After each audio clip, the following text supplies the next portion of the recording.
brought a present. Is that mayo? Pickled eggs? Oh no. Yeah. I don't want to do I am this. 100% yeah. out. Oh. I am what I eat. Okay, what are you doing? Are you taking a bite or are you Taking a bite. Okay. No, you eat the whole fucking thing. Don't fool yourself. Get that Oh, thing. it's so hard. Oh, it smells so good. Dude, just get it right through you. Just don't smell it. Actually, I like that smell. Right? It's good. Come.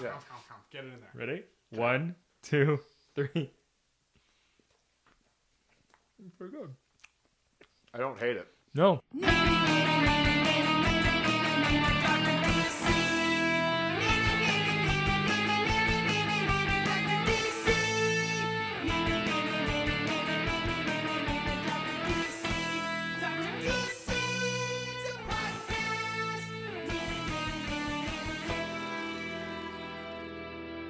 Welcome to the Dr. DC podcast. My name is Colin, and next to me is the doctor himself. Hello.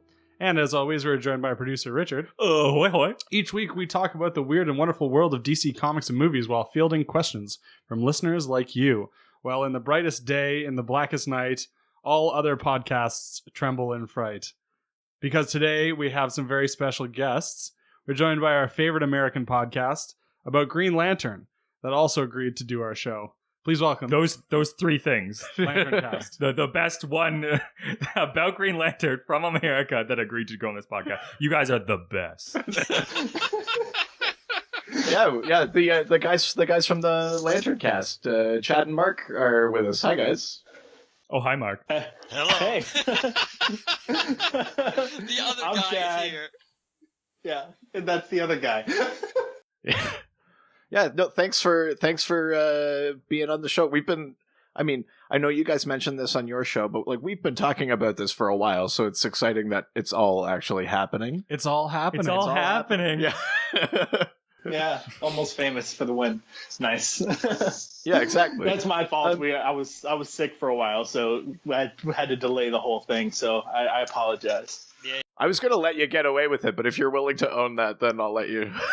Yeah, he died, but he got better, so here we are. Oh, thank goodness. So usually on... Is he better in death? Or... Yeah. Some sort of Lazarus pit situation. We'll leave that one up in the air. It was Hal Jordan with the White Lantern ring. Yeah, that's right. Hey, we're the only podcast that's allowed to have somebody die and then come back. Usually on these episodes where we've got guests on, in lieu of doing our news segment, I like to kind of throw it over to the guest and just chat a little bit about your comics background. I mean, obviously your listeners know you guys. You guys have been doing your podcast for quite some time. But for our listeners who might not be as familiar, do you guys want to just give us maybe a little bit of a rundown of how you came to comics and what? Obviously you run the LanternCast. You must have an affinity for Green Lantern, but yeah, just anything like that. Yeah, go ahead, Mark. Take it away. I knew you were going to do that, Chad. Just because of the other guy. This is Mark. No, my background in comics, yeah, it goes back ever since I was a little kid. I was really into it, though. Ironically, I didn't really like DC stuff all that much when I was a kid, which is weird because now that's pretty much all I read. But when I was a kid, it was just Marvel, so I was mostly Spider-Man and the Hulk, and with a little Werewolf by Night and some other weird stuff thrown in. And I didn't really get into Green Lantern until, by luck of the draw, the end of the Reign of the Supermen with Green Lantern 46, which was that tie-in to Reign of the Supermen. And I didn't actually start reading Green Lantern until after Kyle took over the book in issue 51. But despite that, I'm a Hal Jordan fan, even though Kyle kind of introduced me into the lore, but it kind of made me a Hal Jordan fan retroactively. So that's how I at least got into comics. And is that how we're going to do it? Or do you want to mention how we got into the podcast too? Well, I mean, let's just pick up on sort of what you said, that you started on Marvel. You started reading DC around Reign of the Superman and stuff like that. But what is it about it that actually made you A, start, and then B, what was it in that Reign of the Superman that really grabbed you? What converted you, or not even converted, but what got you into DC if you weren't before? Converted. What put you on the right side of history? I think I was curious about the whole Death of Superman storyline to begin with, so I got a little bit of I was catching the tail end of that, but I liked the way now obviously I like it more because I've read a lot more of his stuff. But the way Dan Jurgens wrote that storyline really got me into it. And I like the mystery of they have all these 4 characters, and are any of them really Superman, or parts of them all Superman, like fragmented. And I gravitated towards The Last Son of Krypton, and after that storyline finished out, I've always kind of had an affinity for the Eradicator, actually. Interesting. Post active. But Green Lantern I got into, it was the concept of Kyle becoming Green Lantern, even though it really doesn't go with the whole Green Lantern concept, since Kyle was just picked randomly. He wasn't chosen for worthiness. The Peter Parker with the power ring thing kind of played to me a little bit because of the fact that I read Spider-Man so much. He was my favorite character as a kid. But Green Lantern as a concept, I think it was Hal Jordan's Parallax that got me into the Green Lantern, the core mythos, and the fact that I liked Hal Jordan because he was as Parallax, because he was kind of an anti-hero, and he kind of was a character kind of seeking redemption all along the way, and I kind of gravitated towards that as a concept and something I can relate to. Not that I've ever done anything like, destroy the universe and reset time, where I really would need that kind of redemption, or wipe out all my comrades in arms and take all their power, but I understand the concept of somebody always trying to do the right thing, being pushed too far, and then eventually just breaking. So I think that's it's a very human kind of story, despite the superpowers that on a whole different scale that he had. That I think it's somewhat relatable. Wasn't handled necessarily the best way, as in getting it done super fast, but the concept of you can only take so much and before you kind of break. I kind of like that idea. I mean, obviously that's a perfect jumping on point anyway, because, there was this, they basically got rid of the core, they switched it over to Kyle, but it's funny because it kind of mirrors what ends up being the story of Hal and Sinestro anyway, right? That there was a great Green Lantern that goes rogue, and then you're following the new one that comes in and is like the actual sort of like good guy, like the New Hope. Yeah, there's a similarity there, and also obviously you can tie that into Star Wars too, to a certain extent. I think there's some natural correlations between looking at the Jedi and the Guardians and things like that, and how they bring about their own destruction and how rigid they are and things like that. So yeah, I think there's a lot of it's very relatable, I think, overall conceptually. Totally. Chad, how did you get into comics? When I was a kid, I had 5 comics, just 5 single issues. Union number 0, the second issue of Magnus the Robot Fighter and Nexus, a crossover. And then Reader's Digest. The rest of them are Reader's Digest. Miss Marvel number 1, Marvel Chillers number 1, which is first appearance of Madrid the Mystic. And I also That's really weird, because in Canada it's Madame Marvel. Yeah, that's right. Yeah, in Canada she's French. Yeah. Edit point. That's awesome. And I'll take a drink on that one. Yeah, we're getting white wine drunk right now, so. Oh, please God, don't let Richard get wasted again. And then a reprint of the Giant Size X-Men number 1. And I read those a lot. I enjoyed them. Beyond that, I had your Garfield, your Calvin and Hobbes, stuff like that. Yeah, Calvin and Hobbes. Yep. But it didn't really sink in until after high school. I graduated in 2005. And a few years later, I was waiting for a movie. There was a Borders bookstore right next door. So I walked in, just kind of killing time. And I can't remember what movie I was going to see, but I'm pretty sure it was superhero related. Because I sat down in front of it was Pocahontas. The brave little toaster. Yeah, that's right. It's a good I sat down in front of the graphic novel section, and I picked up 2 things. I picked up Green Lantern Rebirth by Jeff Johns, and I picked my ass up off the ground, and I went home and read it. I picked up the second volume of the Showcase Presents, the black and white reprints. Yeah.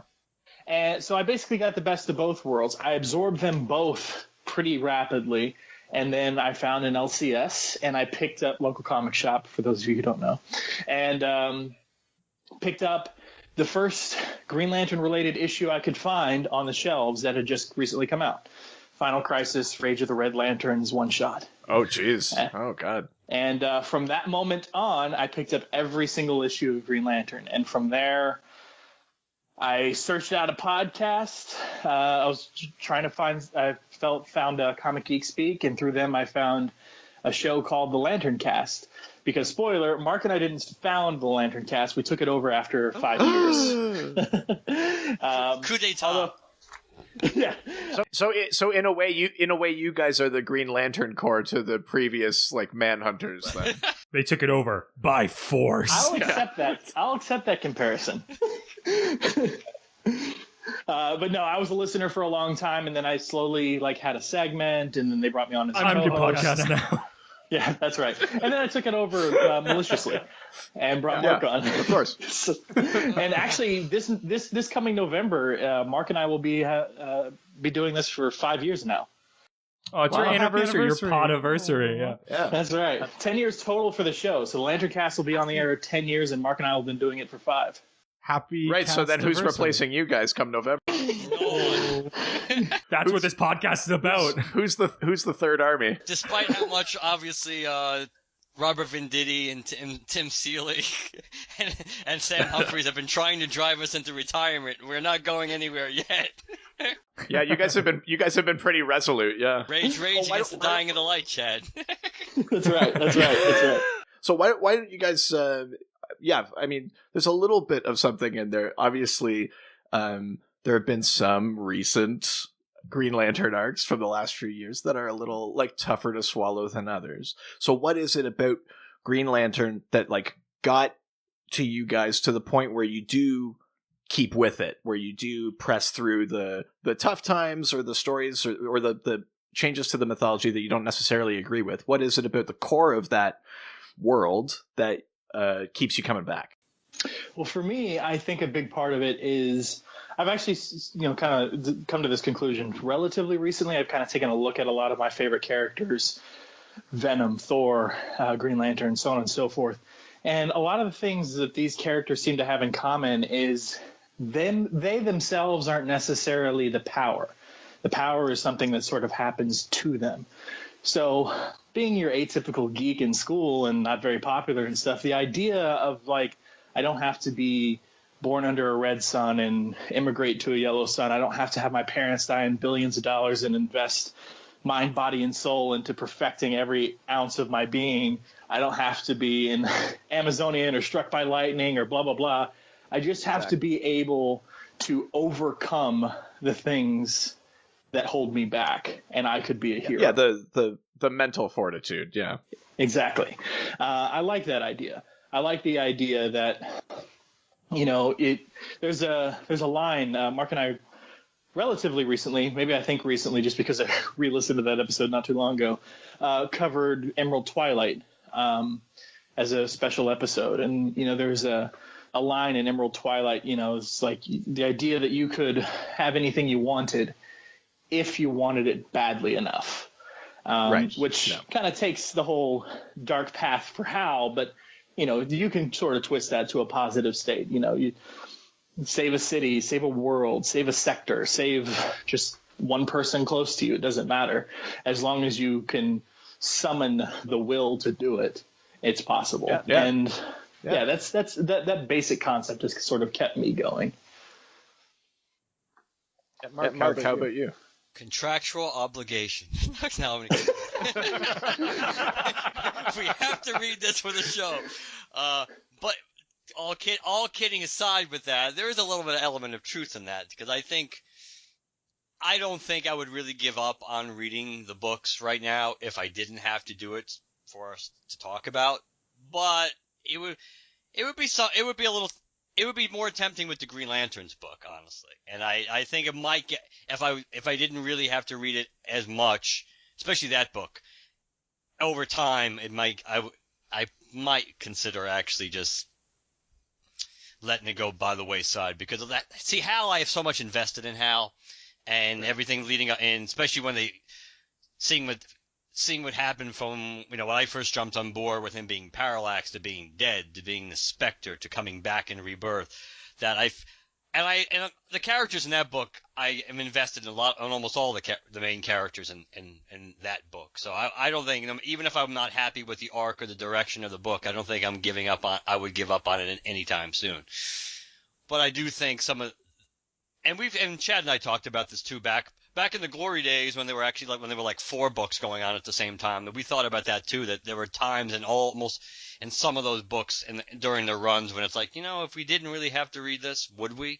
And I think Myron too over on the blog of Oa I think Myron Rumsey, I think he's echoed a similar sentiment that sometimes it's stuff you just think about. I mean, are you just honest enough to step back and go, would you?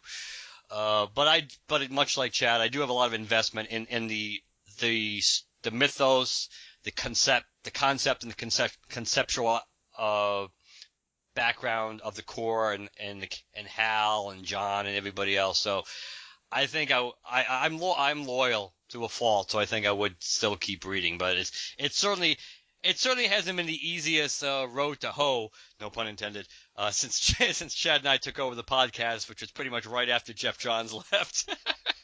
Right. Yeah. Fair enough. No, I hear that. I've been an Aquaman fan for a long time, so like I feel like I earned it when the books got good again. But yeah, well, why don't we move into questions? We got a ton of questions. Like a lot of questions. Well, actually, one question we had to break up into 5 questions. Yeah, we did. Yeah, we did have a question that was several questions together. But yeah, so like, why don't we just get right into it? I'm excited for these guys to answer some of these questions because it's not a format that you guys usually do in your podcast. So no, it's not. Actually, it was something we were kind of kicking around. Like we should do 101 for y'all's episode and 102 for our episode, but I think we found a better topic for our the LanternCast version. So I think it's like still sort of 102, but yeah. So what you're saying is that you're giving us the B-roll stuff? Classy, guys, real classy. I mean, that's right in our wheelhouse, though. Yeah, right. Okay. Yeah. Likely excuse. B-roll is where we live. That's right. I'm gonna take back that hashtag calling for Ragman. Yeah. Wait, I got one? He was the only one. That was the only one. That's it. I want to say thank you on behalf of Ragman fans everywhere for voting for me. I think that I'll do it well.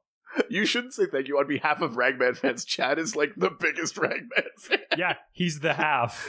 I am the internet Ragman fan.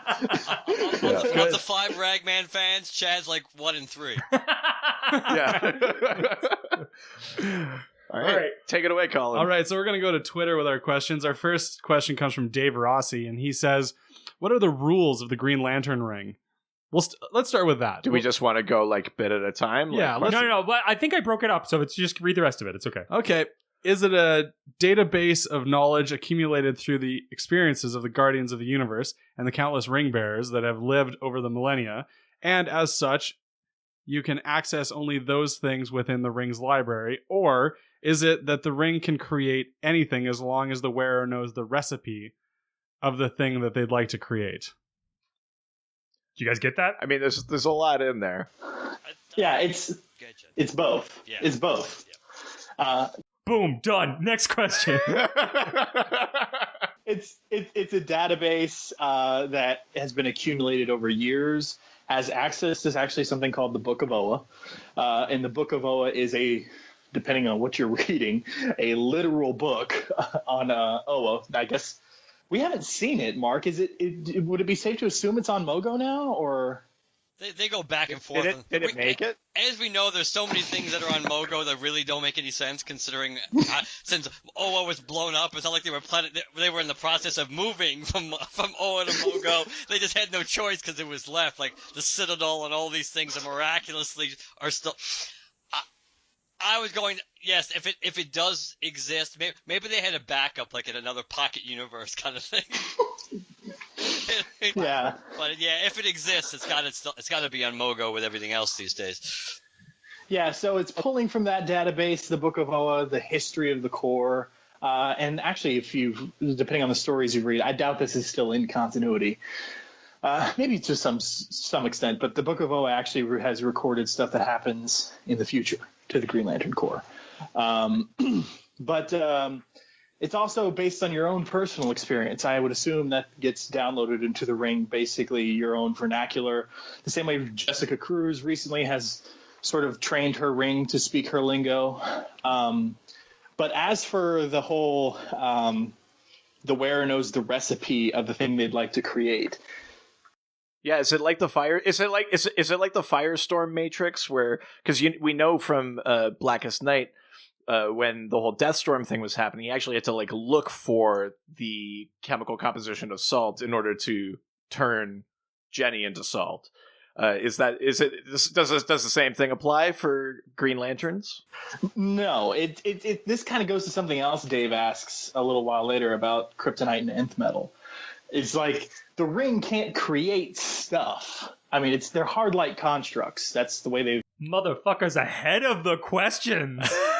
Hey, that's what happens when you give them to. I didn't even ask that question yet, guys. Come on, reel it in. Oh my god, it's like he's in the room. So much editing. Whatever. I'm just saying they're hard light constructs. Whether those hard light constructs are, depending on the comic you read, just raw energy or willpower or whatever it is that they claim it is in past stories, they're not the actual thing. There's actually a story I'm pretty fond of. It's actually a novel. In the early 2000s, there was a bunch of JLA novels. One of them was Green Lantern's Hero's Quest. And if anybody's read that, you know that there's a moment in there where Kyle Rayner, new to the ring, new to the powers, comes upon this truck that's on fire, and there's an occupant in there. And he tries to put it out with a construct fire extinguisher. But that doesn't work because Kyle doesn't have the concept for how a fire extinguisher works. Right. So it doesn't function for him. I don't know if I would 100% carry that over into comics continuity, but the idea makes sense to me within what we know. But we also know you can create permanent constructs, you know, as we're always told. It's really, really difficult, which is why we almost never see it. But remember Ganth? Remember Ganth had back in the old, or one of my favorite stories with the Legion, even though I don't like the Legion at all, but because of Carrie Wren, when he had to give Kyle's ring to his whatchamacallit, his descendant there, Carrie Wren, to use the ring because their genetic template was the same. That he was explaining to her that you can make they make an apple a construct, I think, and she asked, "Well, can I eat it?" And it's like, no, because it's just light. But even though, you know, a more permanent, you know, construct is capable of being created, but it's more or less it's out of your pay grade. But I do think there's some elements of. I mean, I think it's true to a certain extent that kryptonite is a tricky thing, because I did read something. I think it might have been talking about kryptonite. If you knew exactly what the actual composition of kryptonite was, that you might be able to make something. And again, it wouldn't be permanent. It wouldn't be long lasting, but you might be able to make something that could essentially function as kryptonite. But you'd have to know what the physical composition of it was. You couldn't just say, "Oh, make kryptonite," like Chad was talking about, make a fire extinguisher, or like make pepperoni pizza. But if you've never made a pizza from scratch in your life, then you wouldn't necessarily know exactly how that was going to work either. So. Well, and going further on that point from what both of you have said, there's the idea of that, like, maybe you know what a fire extinguisher looks like, but not how it works. There's a lot of comic evidence to support that John Stewart, as an architect, makes more intricate and sophisticated constructs than other Green Lanterns. So there is something to that. That is true. Yeah, for sure. That pause, I was like, they're gonna be like, "You're fucking stupid." I know, I was waiting. You guys can still say it. Now that was a good. That was a good question, though. There was a lot of. I don't know. None of what you guys said was in the movie, so I don't know if it's. I don't want to go too deep into it because A, it's like an upcoming question, and B, it's something that I've prepared for. I'm sorry, you know the questions too coming an up? Episode with you guys, but I actually own. I think it's DC Comics Presents number 26, and that one has a faux Green Lantern with his construct. So I've there's a caveat for that. So oh no, there totally is, but there is some quote unquote comic evidence for doing those things. Yeah. All right, let's get to the next question that you guys already half answered. Welcome to the Dr. Snark podcast. I'm your host, Snarky McDoctorson. Dave Rossi asked another question here. These got like 4. They're all Dave Rossi. Barring any limiting safety features the ring is built into it, could you create a piece of kryptonite or nth metal? What about a quantum singularity? Could you create a pocket universe to keep all your stuff in? Could you access the Phantom Zone or the Rock of Ages? Wait, Colin, why don't you take this one? Yeah, I don't see why not. Fuck it. All right, moving on. Next question. Yeah, I mean, there's a fair amount of stuff in there. We did a little bit talk about the kryptonite thing already, but why don't we talk about like pocket universes, because that is a frequent Green Lantern occurrence. That's always what I told my mom I was doing when I was in my pants. I was playing with my pocket universe. Gross. Jesus. The Milky Way. Jesus Christ. Knocking around the planets a little bit. Yeah. How many edit points You were do we gonna need? It doesn't really matter. Nothing happens. If you listen to the last episode of Shield.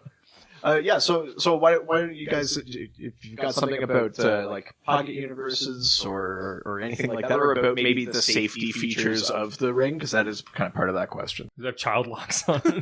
Well, there kind of are child locks on it, just in the sense that based on the Guardian strictures and the AI in the ring, they don't allow you to do certain things. They don't allow you to do certain things, or they make it really difficult to do certain things. But obviously, it's more as a fail-safe against probably inexperienced lanterns. I think and this is a concept I've always liked, the idea that the more experience. And this is where they kind of touch upon this in a different way with Jessica Cruz. The idea that everybody should have a kind of a unique relationship with their ring. I like the idea that the ring has a potential anyway to have like some personality to it. So if your bond with your ring was stronger than other Green Lanterns' bonds with their ring, then maybe you would be capable of doing other things and overcoming some of the rules, which I thought always would have been a good way to kind of explain why Hal was able to do some of the things he did in Emerald Twilight. When you really think there would be defaults in the ring that would shut it down to prevent him from doing what he did. Do you consider something like the Dawnbreaker that's happening in DC Metal right now? I mean, obviously it's canonical because it's the main DC universe and it's there. But do you consider that the idea that like if you had enough willpower, you could override any of it? Do you look at that as like the ultimate proof of that idea, or does that seem like something too far out of the scope of things? Like, do you think that's a symptom of being part of the dark multiverse and being one of those broken stories, or is it that an actual thing? If you had enough willpower, you could override anything in the ring. I think there's truth in both. I mean, I think it is a byproduct of the dark multiverse, but like Chad said before, conceptually, again, magic word for the episode apparently, I do think that it does come down to that, that the whole, that Emerald Twilight line about this wondrous ring, and if you really want, if you could have anything you wanted if you really, really wanted it and had enough willpower. I think you could. What you want, what you really want. Yeah. Jesus. We're not going to break out in song, no. This is Dr. You DC clearly... podcast, you got him right. Closing credits. He comes up with themes for everything. Just get used to it. So I think there's an element of both to that. I think it is pushing the envelope a little bit, because Chad and I think we talked about that when we did the Dawnbreaker stuff. It's maybe a little bit too what an inexperienced, just kind of like pissed off, willful kid was able to do. But yeah, that seemed a little far fetched on some level. But overall, I think it's something that if you had experience, if you had a special relationship with your ring, then I think you could be able to tap into things and do things that normally maybe the AI would not allow you to do, but but you basically, even if the ring isn't aware that, even if the ring isn't doing it necessarily by acquiescing to you, but your will is so strong that pretty much that it feels compelled or has no choice but to obey you. So I do. You guys are talking about having sex with the ring, right? Just so we're all on the same page. That's not what special relationship maybe that means. might be Simon Baz's thing, so but we're not going to be talking about Simon Baz. or Guy Gardner. Yeah, that feels like a guy thing. I don't know. Maybe old school guy. I don't think current guy. Guy it would involve My beer type of guy. It would involve beer or something if Guy was probably doing it. It'd be all about alcohol. Yeah, that's true too. Chad, anything to kind of like add to that or throw in there? I mean, in terms of what it's able to do, the limitations being pushed past, we've seen evidence for it a billion times before. I mean, you get every single time. This is kind of the interesting thing about Dave's questions is all these questions are things I would love to have a concrete answer from DC Comics. Sure, yeah. We've talked about this before, like how there should be a Green Lantern Bible. And by that, I mean, just for anybody who doesn't know, Denny O'Neil was an editor of Batman comics for a long time. And Denny was also a writer for a while. He came up with DC Comics' quote-unquote in-house Batman Bible, the things that are supposed to make up a Batman story. You know, don't have him go out in space and fight some stupid-looking alien. That's not a real Batman story. He had maybe 2 or 3 pages, and then over the years, people added to it. I would love there to be a Green Lantern That would be the Bible. Encyclopedia Batanical? Yeah, that's it. Exactly.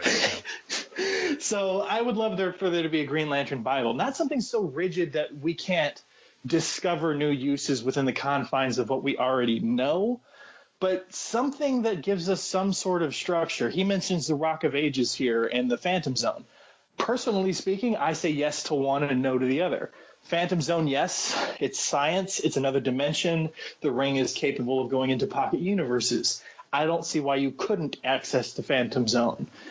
Rock of Ages, however, magic. I don't think the ring, unless we're talking Alan Scott's ring, can do that. So, I mean, I think there are limitations within the confines of what you already know. And you can push past them depending on the character, depending on the story or whatever. But there are times when that happens and you're just going to be like, what the hell? Like the whole Simon Baz being able to heal people stuff that's been happening that they've never really explained. What is that? How does that work? Why can Simon, of all freaking people, do this? Right. So How could you do this to us, Simon? Well, I think it's interesting that you make the distinction between the Phantom Zone and like the Rock of Eternity or the Rock of Ages. I get it. It makes sense. But it's funny now because both are now like canonically part of the structure of the multiverse. Like they both exist in an actual like place in the multiverse. So to me, it would, whether or not they could go to those places, the Phantom Zone, I think, is part of that sphere of the gods, in like Morrison's map of the multiverse. The Rock of Eternity is within the Orrery of Worlds. It's at the center of the multiverse. I might almost say the opposite, that it's more likely, like to me at least, if the ring is able if the ring is able to get at the Rock of Eternity because it's like within the Orrery. The Phantom Zone seems even like further and harder to get to.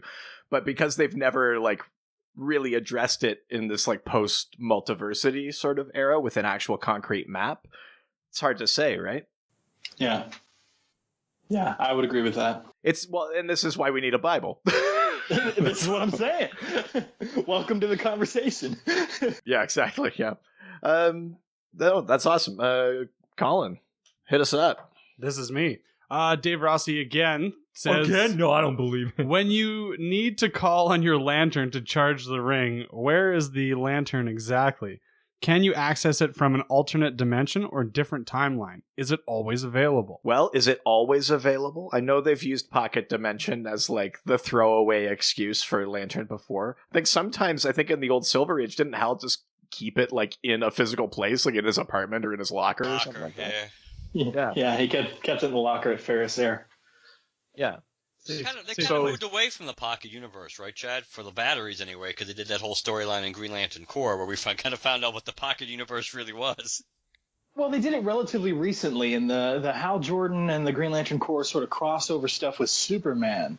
When Superman hands over Sinestro's yellow ring, Hal says, "I'm going to put this in a pocket universe real quick." But I mean for So power, but I mean for the power batteries. I mean they haven't really gone back to that pocket universe thing to store the batteries as often, have they? Or have they even done it at all since we kind of found out the batteries were kind of being all tended to almost like in this pseudo garden kind of thing by aliens or creatures, and they were taking care of the batteries. So I think they've kind of moved away from being able to just pull your battery out of almost anywhere. Yeah. Yeah, I think because he's referring to a story in, was it Green Lantern Corps? Yeah, I think before. it was Okay. Corps after, I think, Jeff Johns, where after Jeff Johns left just the universe in general, there was a story where they explored the actual pocket universe thing and said that it wasn't necessarily a pocket universe. It wasn't necessarily a pocket universe, but they were all accessing like the same point in space and leaving their lanterns on like the surface of this planet that was being tended to by these aliens or something, which I don't necessarily like or agree with. So it was more like a wormhole than anything. Yeah, a wormhole going to the same space. Right. It doesn't matter where you access it. It all went to the surface of this planet, which I thought was, but that whole story arc was not really that great, anyways. No. Sure. It's more, Sorry, it was more like having missed that there. Okay. What do you think it was? Kind of what? It was more. It was more like having a locker or a lot like an affordable storage place where all the batteries were stored in different places, but it was all in the same basic facility, and people would come and check to make sure people didn't steal your crap. Well, ideally, until someone tried to like harness all those batteries and use them, of course, for their own use. But hey, that's life in the Green Lantern universe. For like a Sega Game Gear on a road trip or something. What? You never had a Sega Game Gear when you were a kid? Oh, No, a Nintendo. That thing Jeez. took 6 batteries, AA batteries, and it like went through them like now. yeah, it's just like that. Yeah, exactly. Were you a hipster as a kid too? Because we all had Game Boys. What are you talking about? Oh, that's amazing. Oh, I love it. Anyways, it's been great having you guys on the show. That's all the time we have for now. This is the shit I scream at my iPod about whenever I listen to an episode. That's fair enough. Yeah, I'm glad my cartooning work really got across the essence of color. yeah, clearly, yeah. Yeah, I mean, I don't think they can access. Well, I mean, we've talked a little bit about accessing your battery through space. I'm pretty sure they haven't touched on accessing your battery through time. No and yes. There's an issue. Was it? Help me remember, Doc. Is it Mark Waid doing Brave and the Bold? Oh shit! Yeah, like Brave and the Bold Volume 3, like that sort of. Yes, there was a Brave and the Bold issue where Green Lantern teams up with Dr. Fate, Right. and Green Lantern Hal Jordan gets stranded on this planet. It's been so long since I've read that. It was either another dimension or planet. It could have been another timeline too, but Hal could not access his battery. He was running out of charge, and this environment wasn't very friendly to his biology. But Dr. Fate came along and brought him his battery. So there have been times when other people have helped you out with things. And it's not like the Lanterns have to charge their ring with their battery. They can charge from any battery or the central power battery. So if they're on missions together or whatever, they can do that. Right. Yeah. Well, and I think ultimately, I mean, obviously, you can write an explanation for anything in a comic book, but I think there's a relatively reasonable, like, that space and time are, two sides of the same coin. I think you could make the argument that if the ring is powerful enough to bend or warp space, you could maybe it's not as accurate, or maybe they're not as practiced in it, but you could probably do it through time.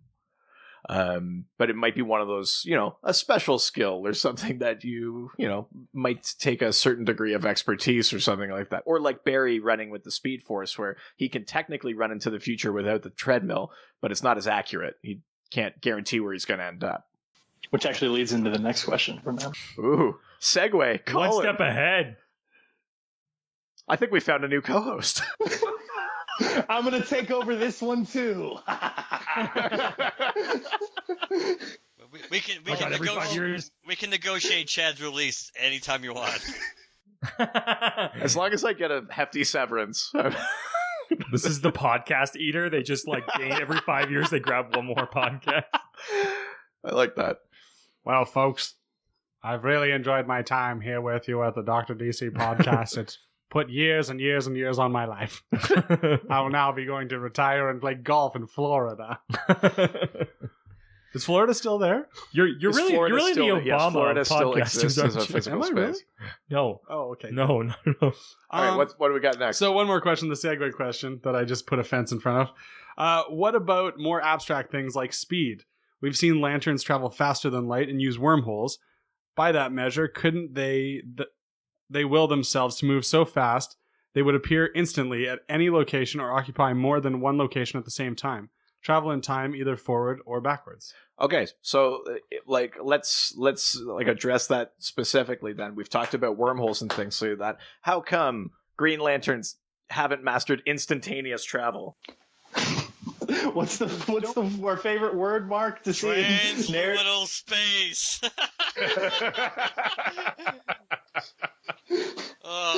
Yeah, the Green Lantern Corps has their own superhighway, essentially. Yes. Yeah.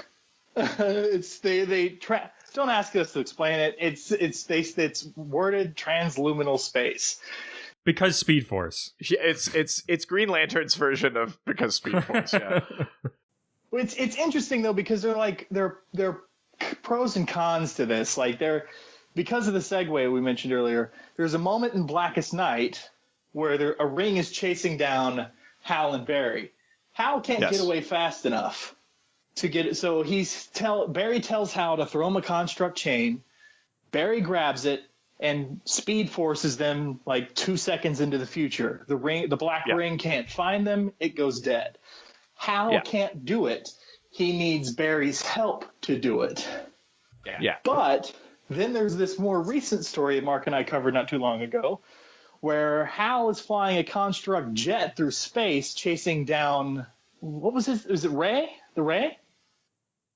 Light Ray? Light Ray, because Light Ray was with Highfather. More of the New God stuff. Yeah. Yeah, Light Ray of the New Gods, and Light Ray. There's another thing. Is Light Ray accessing the Speed Force, or do the New Gods have their own version of it, or whatever? Hal catches up to Light Ray in space, and I think the ring says something in the construct bubble about something like Speed Force or something like that. So I don't know. That's sort of quite honestly, there's really no concrete answer to it. They've sort of done things where it's no, and things where it's okay, maybe. Yeah, well, I mean, it might be one of those things where even though it's a bit of a cop-out answer, the real answer is if you want it badly enough. If you've got the will, then sure, nothing is beyond your limit. And it could come back also to, again, your knowledge base. That if you actually have understanding of the Speed Force and understanding of a different understanding of physics and time and space, and maybe then you would be able to will that because you have an understanding of it. So it's kind of like things we talked about before. It's kind of like, depending on your background, somebody might be able to do it, and others wouldn't be able to do it because they don't have any.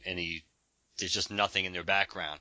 And of course, that was a really easy cop out with Hal, and that's because his dad was his co-pilot. Yeah, that's right. Ghost Dad was helping him fly. Most people have Jesus as their co-pilot. He had Ghost He's Dad. got Martin Jordan. There is a cop out to this though. The Guardians can, because there's a story, Mark's quite fond of it, where Hal Jordan gets sent back in time with Kyle. But before that, Kyle gets kicked to the past, and the Guardians are like, "Hey, you don't belong here." So they're the ones who send Kyle back. So the Guardians seem to be capable of it, and they're the ones who harnessed willpower and poured some of their energies into creating the core in the first place. So maybe in there. And again, back to the Book of Oa, the knowledge maybe in the Book of Oa is just maybe your average Green Lantern wouldn't be able to access it. That material theoretically could still be, if it's all their knowledge, it may be, it may be it may be redacted, like you need that Freedom of Information Act for the Green Lantern Corps to get it. But it could be there. We know that the Guardians have a tendency to do that and keep things from the Green Lantern, so I wouldn't be surprised to find that out. I think we did it. Did we make it through all of Dave's questions? Are we on to other people's questions? There is only Dave. There's only Dave. Chad is the podcast eater and Dave is the question eater. Those two should team up. Ooh, I like it. I think every show has one of those. I think every show has one of those fans. I love it. Dave, I know you're listening. Dashel, hello. Turn the podcast off. Dave, go to bed. It's please always send your questions in. We love getting them. And we're so sorry for scarring your children. Yeah. One of these days, he's just going to stop sending questions and we're going to know we've crossed the line. Exactly. Or something happened. As long as you don't sexually harass him like you do Josh. Oh, no, he's just so handsome. Dave just hasn't sent a photo yet. What do you mean, you people? No, to be fair, I just found Josh on Facebook, so... Yeah, that's not making it sound better. You were just cruising for dudes, hey? Okay, man, sometimes. All right, let's move on. Grindr just doesn't go the length that I needed to. So we're going to go on to Facebook. We got a couple questions Facebook, from Adam going Upper. to the Facebook. Oh, God, shut up. Adam Upper says, if one has read very little of GL, what would you suggest reading other than Blackest Night? This one cuts me to my core, because Blackest Night is always where I start. But that's that's like jumping in the deep end with like Crisis or something, right? Come on. I know, but I think what I like about it though is that you do jump in the deep end, and then you're like, if you get through that and you enjoy it, it forces you to like find out all of the other things it's referencing. So it's a really good way to be like, oh, I don't know enough about Black Hand. Look up Black Hand stories. I don't know enough about Necron. Look up Necron. Yeah, I kind of like that. But let's leave Blackest Night aside. What do you guys suggest as good maybe jumping on points for Green Lantern? I mean, Mark, right off the bat when we were like chatting at the top of the episode, you talked about how you came in maybe at one of the best jumping on points, which was like Emerald Twilight. Do you consider that a good, like, would you recommend that as a starting point for anybody, or was it just a matter of circumstance? I would say now, I don't know if I would say that would be a good jumping. I mean, I don't think it would be a good jumping on point anymore for multiple reasons, because of the fact that, I mean, yes, Hal's still around, but that's going to just leave you with the mystery of how Hal came back, and Kyle's not, and you would know who Kyle is if you're reading like now, if you're still reading now, and that's the first thing that you started to fill in the gaps with. But I would probably go more for either Green Lantern Rebirth, or probably maybe even the Sinestro Corps War more than I would than Emerald Twilight. Because I think you get more of the Green Lantern universe in the way it kind of is now. I do, and I think I probably would lean more towards Green Lantern Rebirth, because that was one of Jeff Johns' best things that he's done, and that it as far as the classic, the quote unquote Jeff Cons go, that stuff was not everything fit, but but it was a much more succinct job of, this is what you saw before, but this is what you saw behind the curtain, or this is what you saw 3 seconds after you saw this. That all these pieces, it was plausible. You got explanations for things that it didn't try to tell you things that happened, didn't happen, and didn't give you that. That's not how they approached it. It did happen, but there were things you didn't know behind the scenes, or there was more to it. And I think it gives you a good primer on who Hal was, Kyle to John, even Guy at the time, gives you more, and it basically just set the stage for what was to come. Just like Green Lantern Corps Recharge probably would be another one to read along with that. If you want to kind of, those are things that probably come to mind off the top of my head. Certainly of more modern stuff anyway. Right. Chad? I think Mark and I would be in agreement on this in terms of older stuff. Emerald Dawn. Yes. Emerald Dawn is a fantastic story. If you want, after you're through with Emerald Dawn and you're like, hey, Sinestro wasn't really in here, how do I learn more about him? Emerald Dawn 2 is where you're going to go for that. I think the first arc with Kyle Rayner is helpful. So, like, I mean, there are some people, we've been doing this for 5 years, and, I've been Green Lantern fans forever. We've experienced directly, there are people who like maybe just the idea of Green Lantern and like follow Hal or follow another Lantern. And there are other people, like one of our former co-hosts, Dan Kurtzky, who latched onto the idea of Green Lantern because he likes the concept of the core. If you like the core, there are certain stories you should be reading. If you like just a single Lantern, there are other stories you should be reading. So, like, if you like the idea of a single Lantern and don't want to get overwhelmed with the idea of a core, the first arc with Kyle Rayner can be a pretty good one. And another good one, I think, that introduces the concept of the core without getting too crazy into it would be another relatively modern take, which is Jeff Johns' Secret Origin, which is Green Lantern 29 through 35. Mm-hmm. I was going to say, like, I'm glad you brought up the core thing, because every time, we get lots of people either emailing just on their own, or we sometimes answered it on the podcast about, like, where do we start with some of these characters? And there's obviously, like, always a temptation to go with maybe some things that are more modern. They've come out in the last, like, 10 to 15 years. And part of that is that the mythology is more consistent to what it is now. So there's a little less of a, like, logical jump to make. And part of it too is that storytelling has gotten a lot better. But I kind of wanted to think of something that wasn't just Jeff Johns on Green Lantern, because that feels like like everyone's answer. But I'm glad you brought up the core, because that Green Lantern core series that was out before the core was destroyed.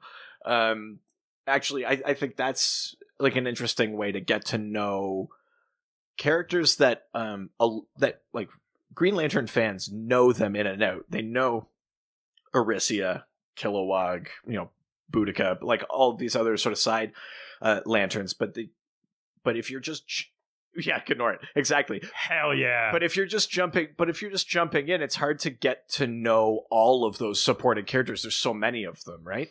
There were 3,600, and then there was 7,200. There's just too many. So I think, like jumping in on like a Green Lantern core or any of those like Tales of the Core type stories and getting to know those other characters, I think helps flesh out that world. You're still getting your healthy dose of like, we channel willpower, you channel fear, or like whatever, but you get to meet more characters, learn what their sort of motivations are and things like that.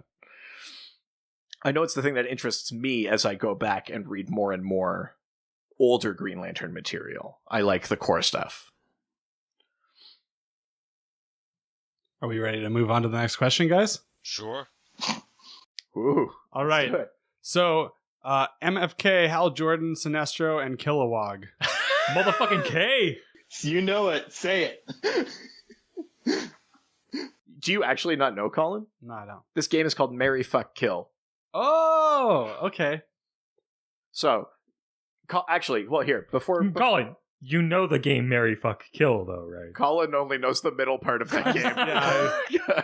I've never done the other two deplorable things on either side of it. So. Only as a repercussion of the middle one. Okay, so, Colin, I actually want to toss this to you first. Okay, that's terrible, but let's do that. Okay, so, Marry, Fuck, Kill, Hal Jordan, Sinestro, Kilowog. Do you know those three characters? Sort of. So Hal Jordan, Green Lantern. Yeah.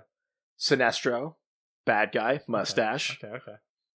Kilowog is like the green. He's like the big alien Green Lantern, like like drill sergeant. So Put it that way. that guy for sure. Sorry, for sure. Okay, so you kill Kilowog. Yeah, for sure. Because Kill is in his name. It's right in his name, and also he's like a drill sergeant. That sounds like a bad time to me. Okay, and then you have to fuck or marry Sinestro or Hal. Well, the one guy has a mustache, so I'm just thinking Freddie Mercury on that one. So I'd fuck that guy for sure.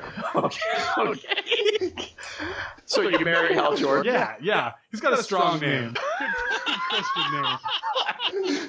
Would you take his name? Would you be Colin Jordan? No, not a chance. Oh, okay. No. He'd become Hal Close. He'd be Hal Close.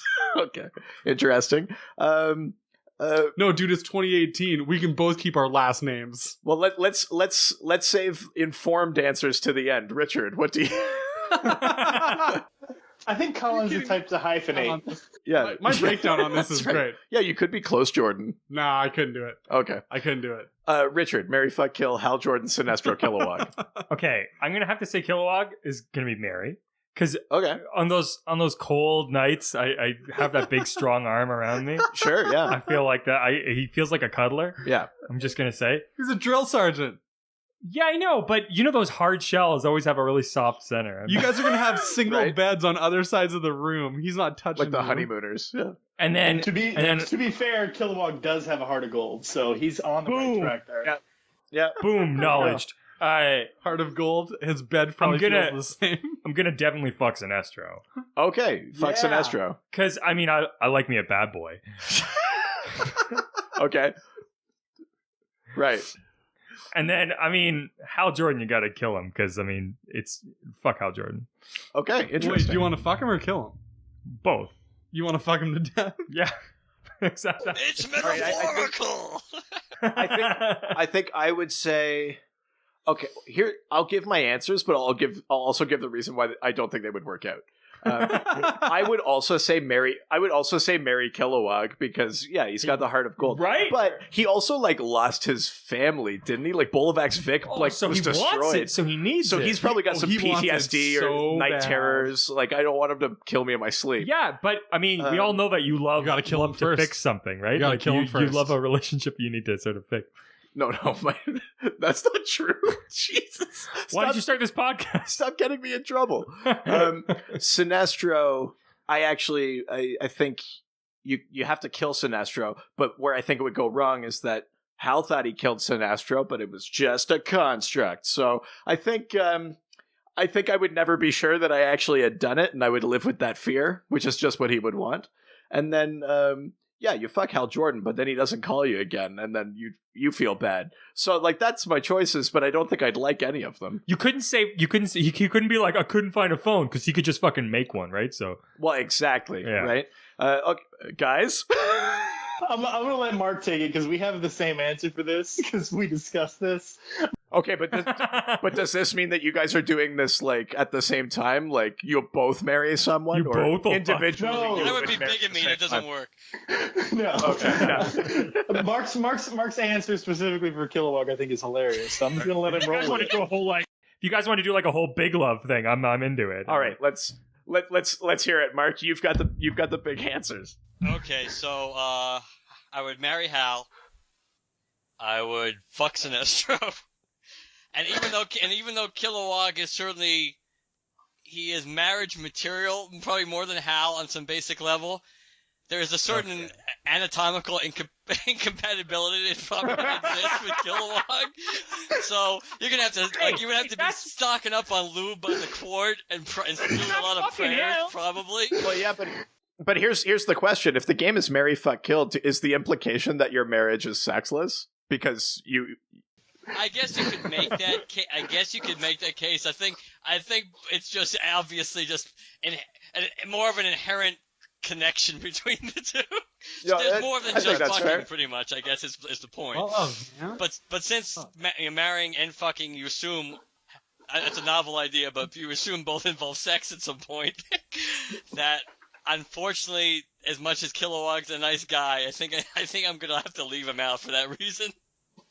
Well, that's I think that's a very like reasonable approach to that. Yeah, I kind of wish I had thought of that. Now I'm trapped in this marriage, and I'm I mean, I guess if Kilowog, man. Kilowog was the bottom, I guess maybe it really wouldn't matter all that much. But if it wasn't, are you willing to roll the dice and take that chance?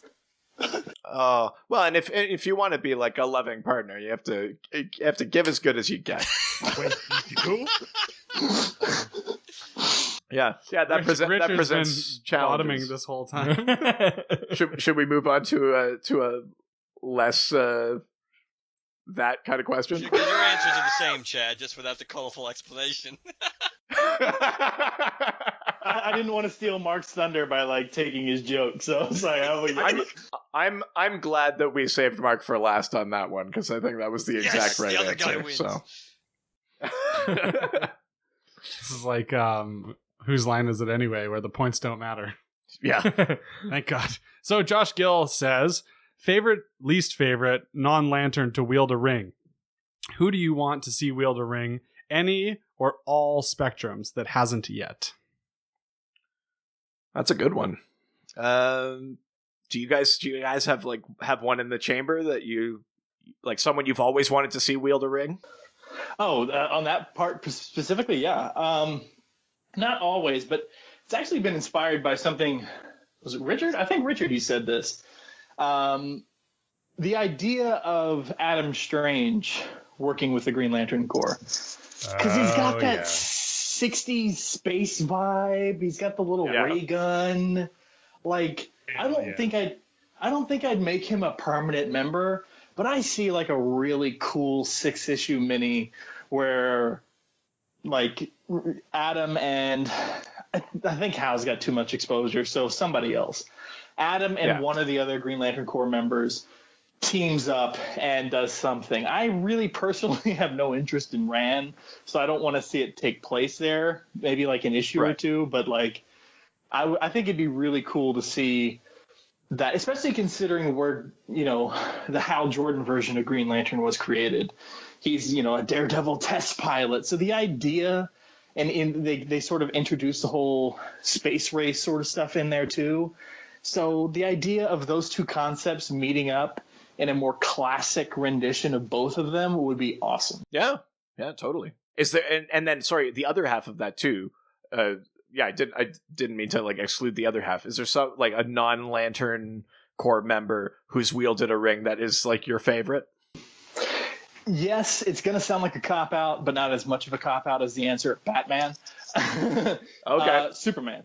And it's specific versions of Superman, not anything in continuity. There's a storyline, for those of you who don't know, I think the Doctor has talked about it on an episode in the past, Elseworlds.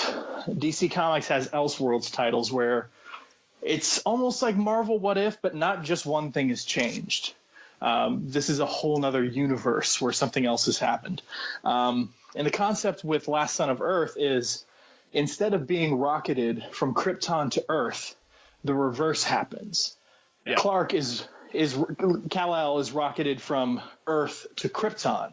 And then this is a 2-issue prestige format series. So through a bunch of machinations, I won't go into the whole plot synopsis, but a ring ends up finding him. Because in our world, in the regular DC Comics universe, he goes from a red sun to a yellow sun, which makes him stronger. In this case, he goes from a yellow sun to a red sun, which makes him weaker. He's like wearing leg braces, and when he gets a ring, it's almost like Run, Forrest, Run. Yeah, exactly. Yeah. But it's really, I'm not a hero, but I know what love is. You guys are really part of this show now. You're breaking out the bad impressions and everything. As long as Super Todd doesn't make an appearance. There's also another story, and I don't know how extensive your knowledge goes, Doc, but there's have you ever read the one-man JLA story arc? Yes. Okay. There's a one-man JLA story arc. It was a 5th week event. Years ago. Yes. Yeah. It was a 5th week event, and a 5th week event is essentially where a bunch of titles would cross over for some random one-off story arc, just to celebrate the fact that, hey, This is not really part of the current story arc, but we have a 5th week to publish stuff, so here's something to enjoy. Yeah, here's And something extra. Yeah, a little something extra. And the one-man JLA, there's a story where Superman is captured and some alien being or planet needs his help. But to ascertain his powers or something to that effect, they stick him in this machine that has Jor-El's sort of memory banks in him. And by that, I mean Jor-El, before he sent Kal-El off to space and towards Earth eventually, actually ran scenarios. What would it be like if he was sent here or here or here, trying to pick the best place to send his son. And this is Superman sort of living out those scenarios. And the first one was Superman 147, where he is sent as a baby to Oa. And then the other stories are Ran, Thanagar, and Mars. But that one was also really fun. So there have been a couple instances where versions of Superman have wielded a Green Lantern ring that I've really enjoyed. Right. And as far as least favorite, go ahead. Oh, no, I want to hear least favorite. Least favorite, I'm throw it over to Mark. least favorite, I'll just toss out and not ramble on about. There was a story, Doomsday, the Year One annual. Oh my god, I'm so glad you brought that up. Where Doomsday, there's a story in there where Doomsday like kills an ass ton of Green Lanterns, and the first one he kills, he picks up the ring and just uses it. Yeah, doesn't make any sense. Makes no sense. Yeah, and I actually typed out a quote from this issue. One of the Guardians themselves says, and he's referring to Doomsday, and it has intuitively tapped into the power of the ring to seek out and destroy those it considers enemies. The idea that, of all things, Doomsday could just pick up a Green Lantern ring and use it, no. It's like, it's completely the opposite of how that should go. Yeah, I'm glad you brought that up. That's really funny. Mark, like favorite non-lantern to wield a ring, and also someone that hasn't yet, but you would love to see. And again, it doesn't have to be green; could be any color. Actually, it was kind of funny because this is one of Chad's characters overall. I kind of like when Dead Man had the White Lantern ring. Right. In Brightest Day, I kind of like that. That didn't even cross my mind. God dang it! Cha-ching! It's too late. You gave your answer. Yeah. Answers are locked in. Mark. Yeah. I really enjoyed that story. Go ahead. Yeah. We don't care, Chad. No, I'm kidding. I'm kidding. That's it. Mark's on the Dr. DC podcast. Dead Man. Yeah, I did. That was one of the better there's parts. no crying in comic books. Stop that. That's right.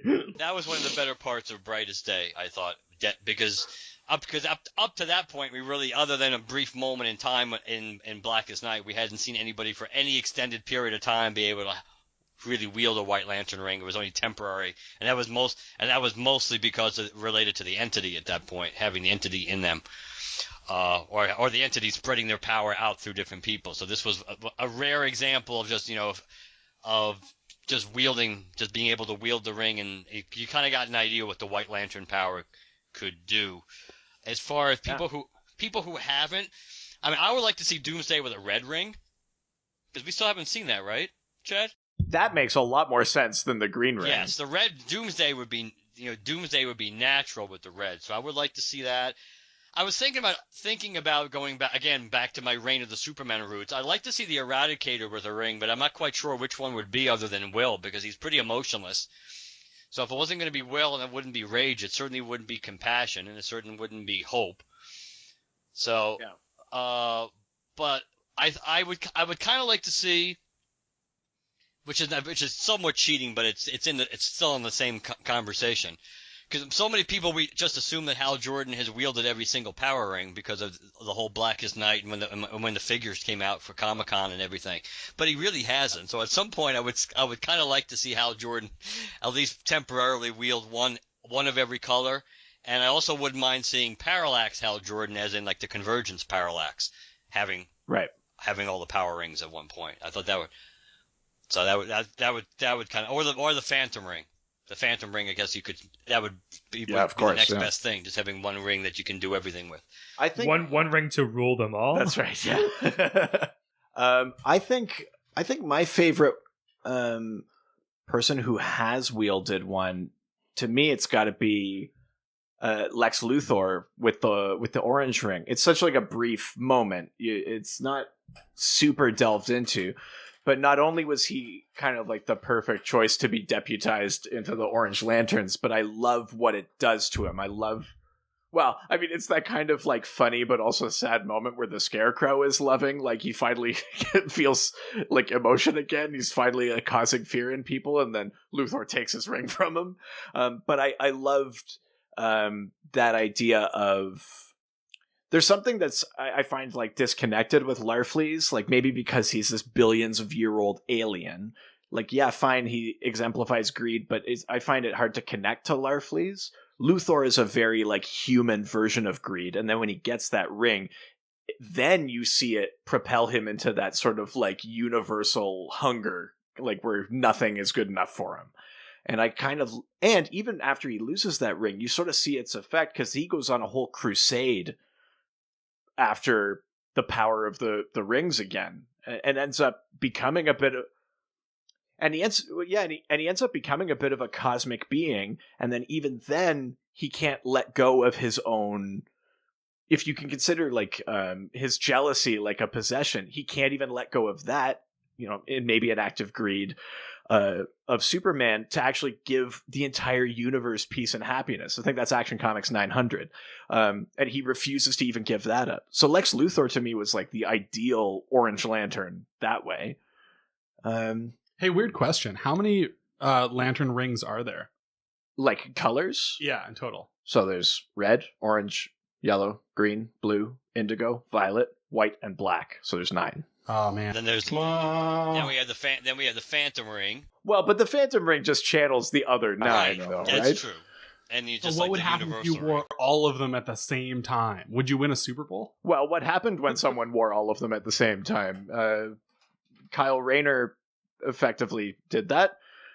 He wielded all of the rings. He became the White Lantern. Turned into Flavor Flav. That's what happened. I guess he didn't wield the black one, but he became the White Lantern when he mastered all the colors. Boy. Nice. Yeah, I don't know who I would want to wield Welcome a ring to the who show, hasn't. guys. I think maybe I'd be interested to see. I don't know, like Richard, Colin. Do you guys have an example of a character you would want to see wear any color ring who hasn't? I don't know, because we've already answered this once before, so I'm trying to think of a different answer than last time. I think I want to see Gorilla Grodd. Ooh, with which one? With the black ring. Grodd with a black ring. Yeah. Oh shit! You want Grodd like not resurrected by a black ring. You want Grodd to be like Black Hand, like yes, commanding the. Yes. Oh, goddamn! I feel like you could get this whole sort of like dictator-esque like army behind him, and I feel like there could be this really dark sort of story behind I feel like it would be a lot more regimented than when Black Hand did it. When Black Hand Yes. did it, it was like kind of chaos, just dead rising. Grodd would be very organized. That's what I think. I think like using that intelligence, but then sort of like pack mentality that he tends to have now. Like, yeah, Interesting. Colin, do you have? Has Ragman ever worn one?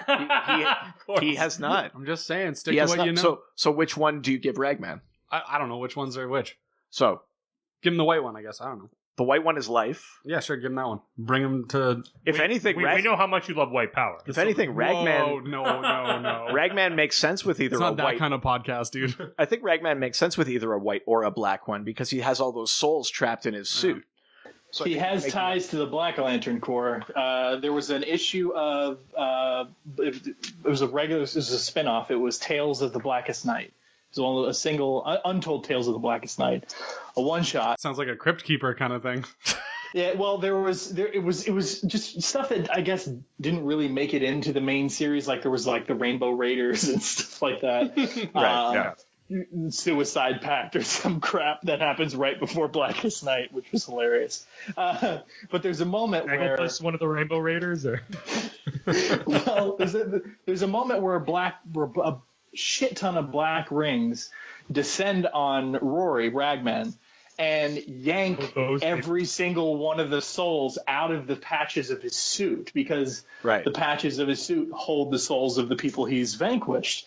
So and the black rings are resurrecting people. So all these rings attack the suit that Rory is wielding, and they just like pull off in different directions to resurrect the various beings trapped in his suit. So essentially, Rory is left powerless. Yeah. Well, just a regular guy home from Nam.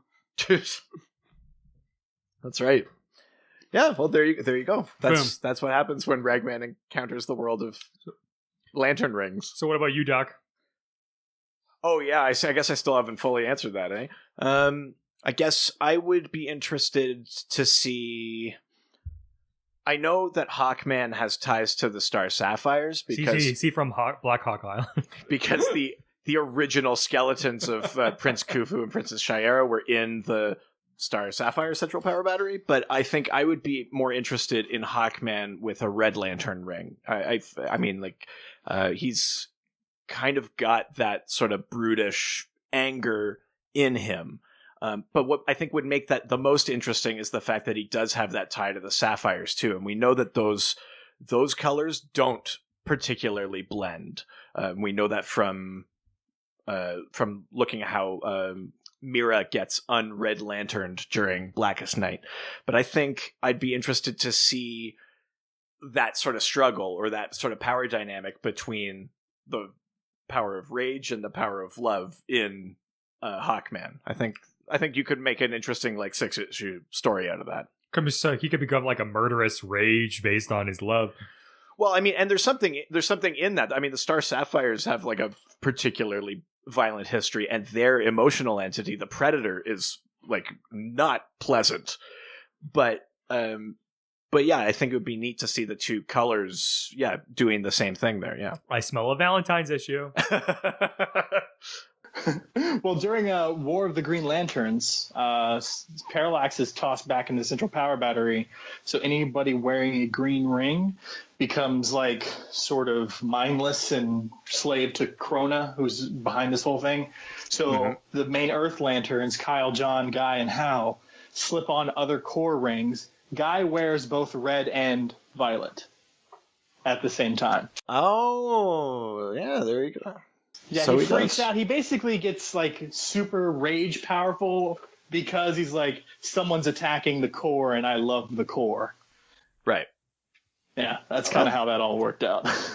Then there you go. It's always Krona. It's always Krona. It's always Krona. Next question. Yeah, I think we answered that one. That was a big question. It's a big answer. I said, goddamn. So, Talking Superman wants to know, would lanterns be totally useless against Psycho Pirate? Right, so just a little bit of background for the people at home. Psycho Pirate! The Psycho Pirate is a character who has this artifact called the Medusa Mask. It actually used to be multiple masks, but he blends them into one, and he has the ability to control and manipulate the emotions of others.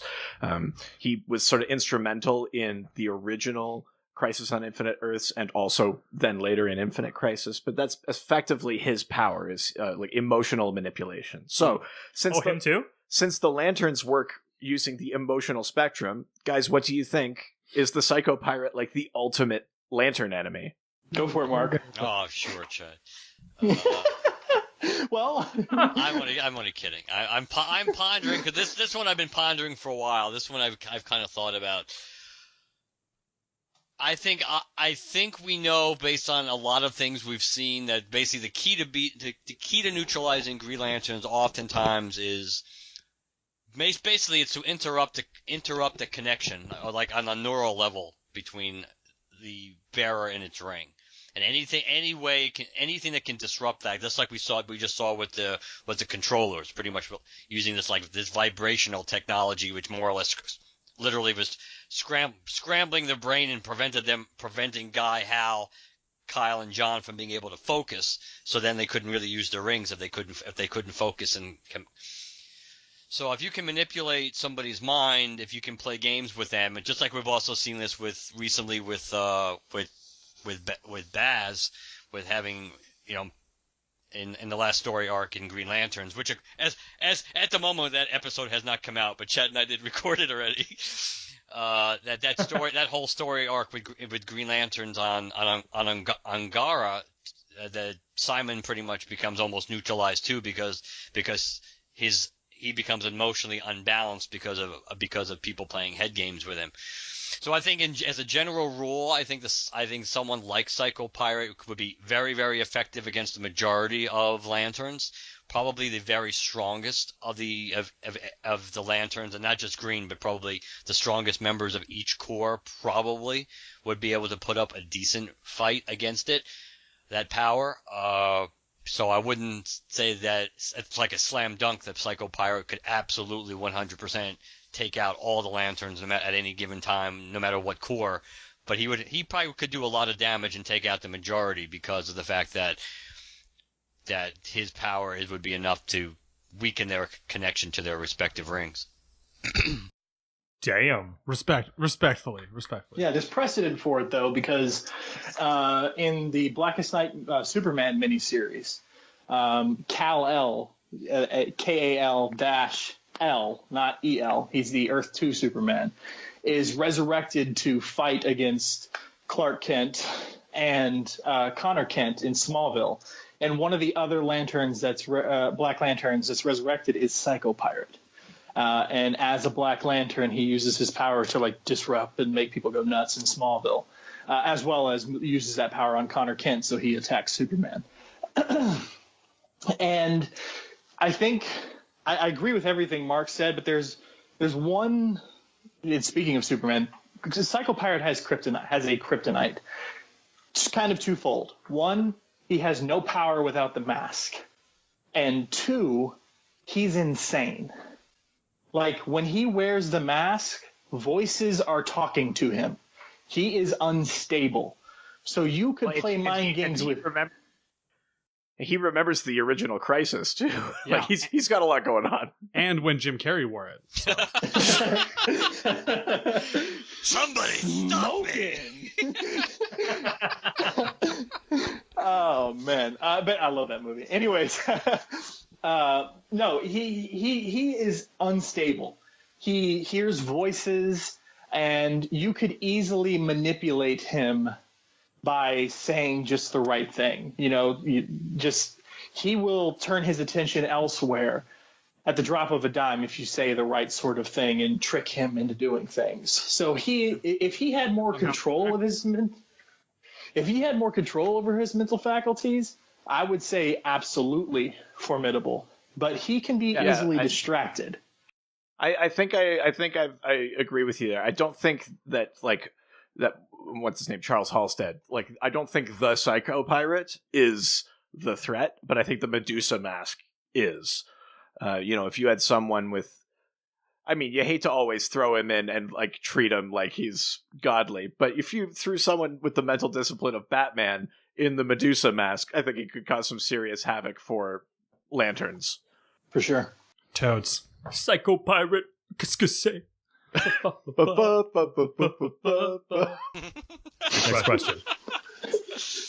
I'm going to wait for the dust to settle on that one. It's all you. What do we got? We've got a question on Do we have a question? fucking Instagram. Oh, these are your favorite. Oh! Like, Hey, hold on. Actually, Dr. DC podcast will be right after this break. We'll be what after this break? We'll be back after this break. I'm wine drunk. Fuck you.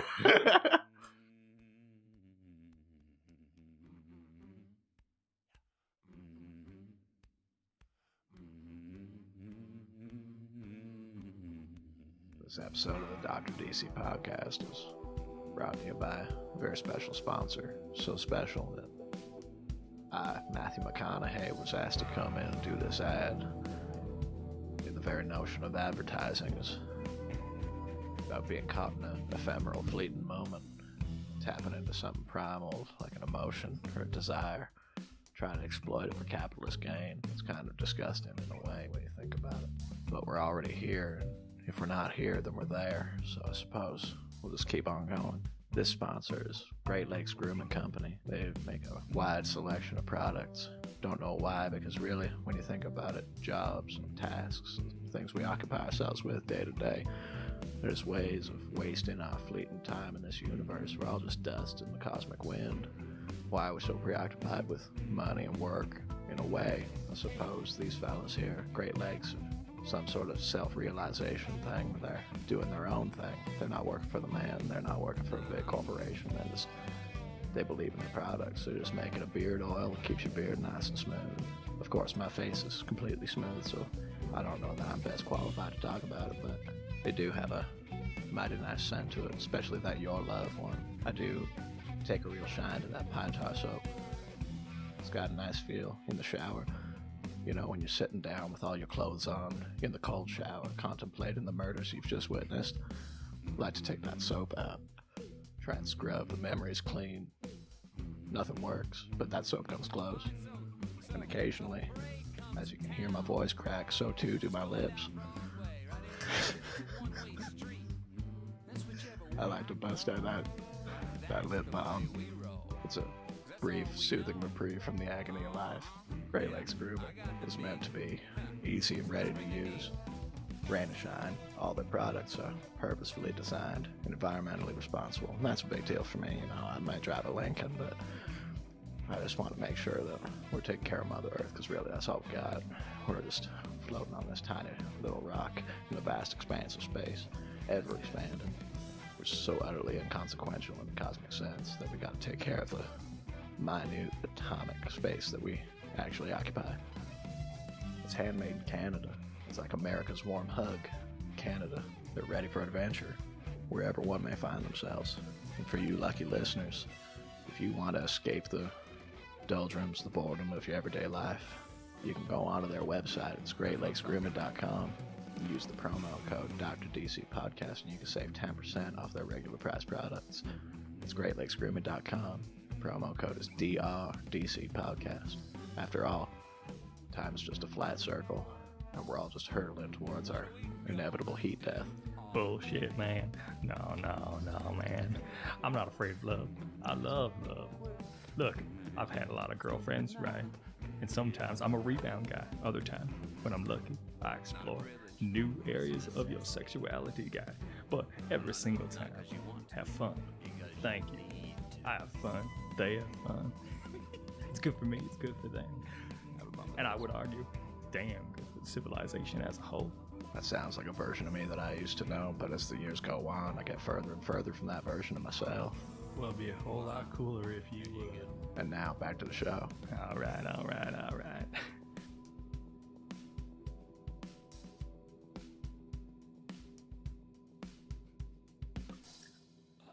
It doesn't take much. I think you remember 12 episodes of Documents. And we're back. Hey, we're back. Hey. All right, what do we got? We have a question on Instagram. Just my favorite platform for questions. Let's do it. Stump Chunkman. Oh, Stump. Stumpy Chunky. That wasn't your finest hour at all. That's a pro wrestling name if you've ever heard it. Or a porn name, one of the two. He's Chunky. Stump, I would hope Stump Chunkman is more of a wrestling name than a porn name. Maybe if it was the other way around, like Chunk Stumpman or something. Oh, there you go. That's better. I don't think it sounds good either way. Anyways, his question is, if you were to add a color emotion, what color would you assign the emotion? So we have to add a color and then give it an emotion, and we're going to insert that into the emotional spectrum. Ooh, I like this. I mean, that's tough. Dark. I have a cop-out answer. I'm sorry. All right, let's have the cop-out. Let's do it. My cop-out answer, Mark, you might actually end up agreeing with me. The Pale Bishop and the Pale Vicars. There was a storyline during the Sinestro Corps War where these beings... Wasn't the Corps War. Was it? Oh, no, the Sinestro series, I'm sorry. Yeah. The Sinestro series, rather, where these beings show up, and their whole goal is to destroy all colors, essentially, all of the emotional spectrum. They're trying to return the universe to this place of void emotionlessness. And they don't necessarily have rings, but the idea of giving them their own place in the spectrum where it's just this void of emotion makes a lot of sense to me, because we never explored their history or even saw them again. And they even had their own guardian as part of their the Pale Bishop was a guardian-like being. So right. I think it'd be cool to explore the idea of, you have the emotions and you have life and death, but there's also this void of almost, static non-existence. So what are we talking then? Gray lanterns? Is that the color? Probably. They had their own color. It was almost like a pale blue, but yeah, it would probably be something like a gray. Right. That's the arc where Sinestro ropes Black Adam into helping him, isn't it? Yes. Yeah, that's correct. Yeah. I do like that they developed a bit of like a buddy relationship after Forever Evil, but okay. So sort of gray or like pale lanterns, and their emotion, I guess, how would you describe that? Like it's not apathy, it's just lack thereof. Yeah, the emptiness, yeah. Yeah. I'm getting the craziest hand signals from Colin. I think he actually has an answer to this, so I want to I want to toss this over. Colin. So the color I'm going to go with is khaki, and the emotion is sad dad. Okay. No, nobody. What's original though? Are you having Richard-like flashbacks to Family Holiday? No. Is that what we wanted to talk about? No. Very touching. I've got some stories. Damn it, Chad. Okay. The khaki. We've all spent time in Uncle Touchy's basement. No, god damn it. The khaki lanterns. Sad dad specifically, not just sadness in general. No, sad dad. It's a different kind of sad. Okay, so then how do you differentiate the emotion of sad fatherhood from just regular sadness? It's like that fake smile plastered across his face in the Mall of America while his kids are running like maniacs all over the place. And he's just like, I love my wife. I love my kids. Oh, God, I love them. Wow. Yeah, that guy. Okay. We all know. We've seen that guy before. I've definitely seen him, yeah. Maybe Clark Griswold can be their guardian. I like that. Yes, absolutely. Nice. All right, so we've got the gray or pale nothingness. We've got the khaki lanterns of sad fatherhood. It's sad dad. Say it sad dad. Fine, sad dad. Richard, do you have one? Oh, okay. So the color is going to be peach. Peach. Okay. Peach. And the emotion is going to be sexual tension. Think of how you could wield that. Okay, yeah. I mean, I'm pretty used to it already, but okay. Clearly, you've been on this podcast long enough. I shudder to think of the constructs. Think about it. I mean, you could really just like make any situation slightly uncomfortable, and yet they want to do anything for you. Do you already have a peach lantern ring? Wouldn't you like to know? I'm already uncomfortable. Guardian Harvey Weinstein for that core. Oh. Yes. No. We're gonna say no to another podcast right now? No, we're saying yes. That's not sexual tension, though. That's I the know. opposite. It was the first thing that popped into my head. Hey, there was tension. It was sexual. Tension was just one-sided. I don't like that. Damn it, Richard. See, and I thought you were going to go somewhere else with it. I thought you were going to go like crushed purple velvet, and the emotion would be Prince purple. Yeah. Okay, I think I'd probably... The only real, like, color that's not like a blend of other colors that's left is brown. But the shit lanterns. The shit lantern. Constipation. Is that an emotion? You could have emotional constipation. Diarrhea in a porta potty. That would be the brown lantern. That's just a thing, though. It's not an emotion. Oh, it's an emotion. Yeah, but you'd never like metaphorically be like, "Hey, Colin, how you doing today?" You'd be like, "Diarrhea and a porta potty." it You could would never just- Actually, I have said that. It could just be the feeling of shittiness. It's Just feeling absolutely shitty. because not only you're not shitting somewhere comfortable, it's somewhere awful. Well, where other people well, have done weird here, things. maybe I'll put a slightly more nuanced point on that. What if the brown lanterns then are like the despair lanterns? Because there isn't really like a full like despair like the emotion the Eeyore in the lanterns? spectrum. Yeah, they don't really touch either despair or joy, really. I mean, Yeah, or so I ecstasy, think which is I an think I would emotional say the spectrum. brown lanterns of despair. Crushed purple velvet would be the ecstasy lantern. Oh yeah. Oh, totally. And then, sorry, Mark, did you have one? Actually, I had 3, so I really overthought this. Oh shit! All right, no, let's do it. Let's do it. I used gray too, but I used gray for guilt.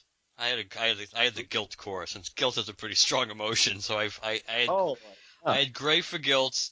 I did jealousy, but obviously normally we think of green for jealousy, so I had to do it like a dark green or more like a forest green, since the emerald green is kind of monopolized by the Green Lantern Corps. Right. And then I did pride. I couldn't quite determine what color. I thought gold originally for pride, and then but that's a little close to the Sinestro Corps color, so maybe silver. Right. So I So it started. could be the rainbow. I started working my way through the medals at the Olympics. So if gold doesn't work, I guess silver or bronze would be pretty decent. Oh, is this like Pokemon? The new generations are like gold and Yeah, stuff. that's right. Yeah. Sun, moon. I have a question about this. I want to know, Mark, what you see as the distinction between. I know that there is a difference, but like, where do you see the actual line between jealousy and greed? I did contemplate that too, whether jealous, because greed, because basically to me it would be greed is that you just want everything for yourself and you think everything should belong to you. And Sure. Jealousy is just pure it's just envy. It's the fact that you are not happy that somebody has something else that you want, or you want what somebody else has, or you think you deserve what somebody else has, not that necessarily you need everything. Greed is that there's a relationship, there's a correlation there, there's no doubt about it, but I think greed is just overall everything you want everything. Envy's a little more specific because there's something in particular that, it's this girl, it's this job, it's this car, but it does not necessarily. It's maybe more like jealousy is like the gateway drug to avarice, maybe. Right. So, Sure. Yeah. No, I dig that. All right, what do we got? Well, we got some emails. Chicken email. Thank you. Thank you. Stepping it up. By the way, Richard's off done my that game. before, and he's totally stolen that. Yeah, it's it's without strong bad. Yeah. Yeah, it's strong bad. I'm just so despaired that I can't do Boku today. You just did, though. Oh. Whoa. Twilight Zone, bitches. Whoa. right. So we're going to email where Jim Jeff says, "Hey Doc, want to know about the Sodom Yat. Is he stronger than Superman, or only when he is Ion?" Right. Jaw. Sodom Yat. He's Daxamite, which is the same race as Mon-El, who we have talked about on this show before. They have many of the similar powers as Kryptonians. They're weak against lead, which sucks. But Sodom Yat did possess Ion, the entity of will, for a little bit. So, guys, where do you kind of fall on this? Do you think Sodom Yat as Daxamite is powerful enough to take on Superman on his own, or does he need the added boost of his Green Lantern power? Well, Sodom is one of Mark's favorite characters, so I'll let him take this. Sure, yeah. We can always translate what Chad means is he wants me to step into the line of fire. It's okay. Anytime Sodom comes up, you're like, where the hell has he been? You're literally pissed about it. We know where he is now. He's hiding out again. But my answer to Sodom Yat is I think essentially he and Superman pretty much would be equal depending on who's just raw. I mean, based on moving away from the yellow sun aspect, whichever one would be physically stronger without any under a red sun probably is whoever would win a real fight between the two of them. Because of the fact that they pretty much do have the same power set, other than having different weaknesses. you look when you factor Ion in, is you have to go back to what the main reason he became the host for Ion to begin with was because they needed him to take on basically the Guardians needed him to help take on what's Superboy Prime. Yeah, and he did fairly well against he didn't win, but of course he got speared with lead and that kind of changed the battle. But he did fairly well against Superboy Prime, considering Superboy Prime was inherently stronger than anybody, including Superman. So I would have to say Sodom Yat, without Ion, still could go toe-to-toe pretty much with Superman, obviously. But if he had Ion in him, he probably would have the advantage over Superman. Right. I'd agree. No, I would agree that- with that. But you also have to throw in the fact that you see Sodom again, and alongside of both Superboy Prime and Superman in Legion of Three Worlds. And that's a future where the Green Lantern Corps is dead, and Sodom is the last Guardian and has Ion in him. Yeah, it's true. Yeah. Which I never did read that storyline. They never pulled it for me at my LCS, unfortunately. Yeah, I mean, I always think back to even just like Hal Jordan as Parallax and wielding all the power that he had. There's that iconic panel in Zero Hour where he's dropped Superman.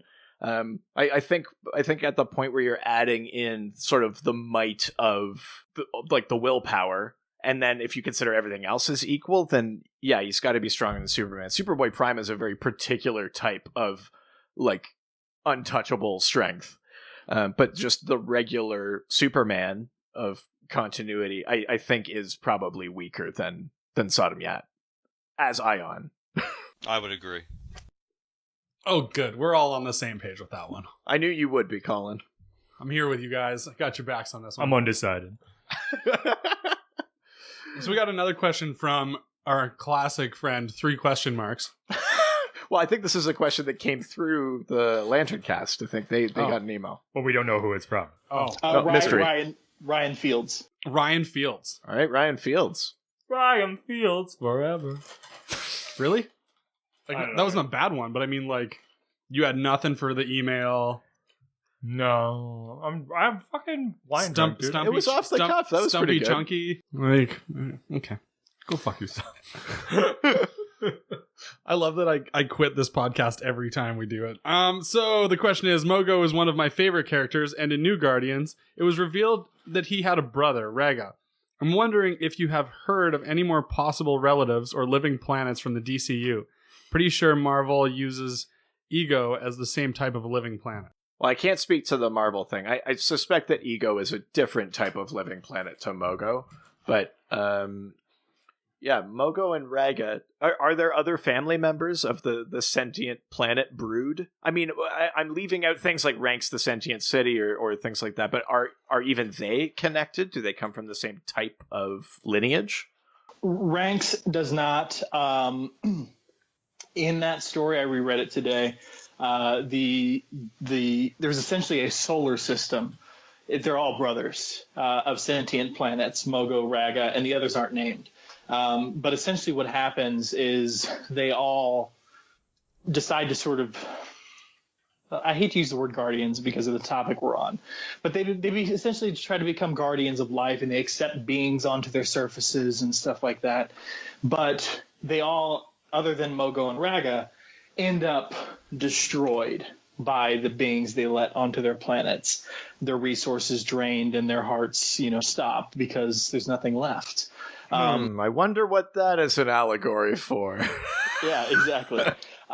There are others sentient planets in the DCU, too. One actually specifically related to Green Lantern, if you go back to the Silver Age. And another one that was I can't pronounce it because I'm going to say Yggardus. If it's in French, the doctors got it. It's Yggardis. Icarus. Oh, yeah. Maybe Icarus. Yeah. Yeah, the Sorcerer Iggardis? Planet, which appears in Mystery in Space number 30, which is an Adam Strange story. So, and the Sorcerer Planet is actually a founding member of the Forgotten Villains.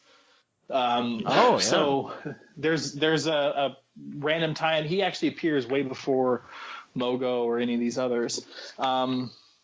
And then back in Green Lantern number 24 in the Silver Age, there is a cover called The Strange World Called Green Lantern. Mm-hmm. And essentially what happens in the story is Hal is off on another mission from another issue, and he goes flying by this planet. And as he looks down on it, a continent forms to look like Green Lantern, which gets his attention, and he looks down on it, and then it shoots yellow missiles up at him, which yellow is his weakness. So he falls to the planet, and it is immediately accosted by the elements. Like, there's a wave of earth crashing over him, and then water. And eventually this planet makes contact saying, oh, I've been in your galaxy for like 1 billion years and haven't run across any other beings, any sentient life.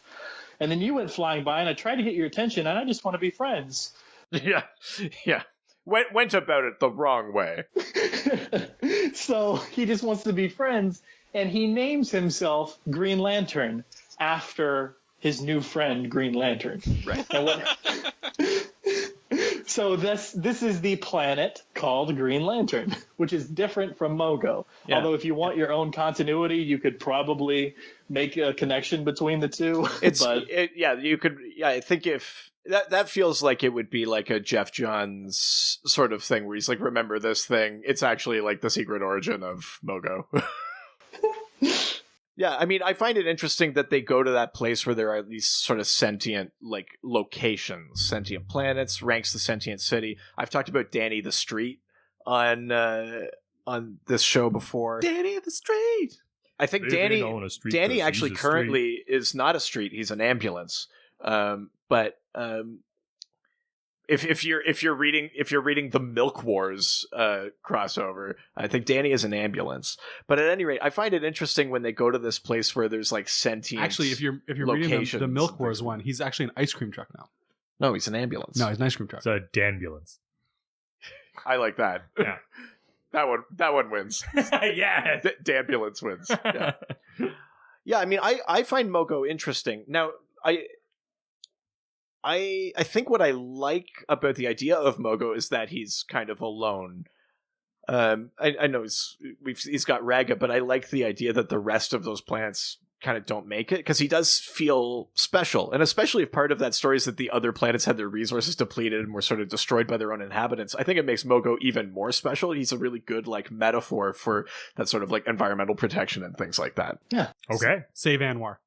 That's why I like his relationship with Saint Walker. Like when Saint Walker loses his hope, which I didn't love, but I like his relationship to Mogo when he's just sort of on Mogo's service, just wandering around. I think they have like an interesting friendship, and I feel like you're referring to the animated series.